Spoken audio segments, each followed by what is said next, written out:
For 17 years, Silvio Berlusconi defined and divided Italian politics, but no more.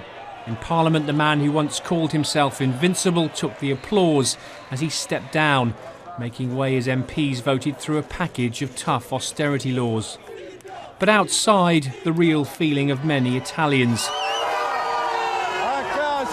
Jeers raining down on his motorcade as he shuttled between his home and the President's palace. The 75-year-old's reign as Prime Minister over. It's a great satisfaction to be able to see the end of a difficult era that was a nightmare for many. We're here by chance, we're tourists, but we saw this collective joy and I think it's a historical change in our country. So who will succeed Berlusconi? The man tipped for the job is Mario Monti, a former EU commissioner. An economist by trade, Monti was in charge of the EU's internal market, financial services and taxation.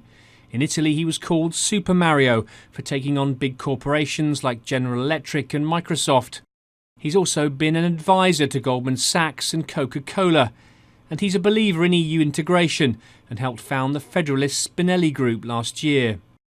After years of scandals, it was the markets that eventually ousted Berlusconi. When Italy became the focus of the Eurozone crisis, they delivered their verdict. He was the problem.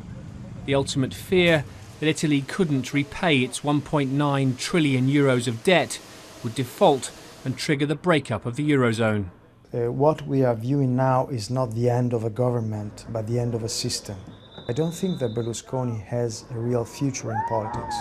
I think that Berlusconi can just survive, maybe with a personal party, but I don't think that he's due to rule and lead Italy in the foreseeable future anymore.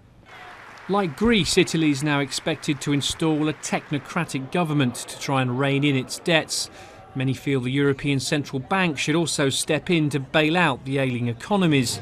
But German Chancellor Angela Merkel is resistant, fearing it'll bring rampant inflation.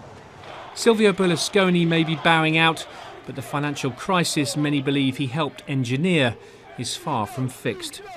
Simon Newton, Sky News.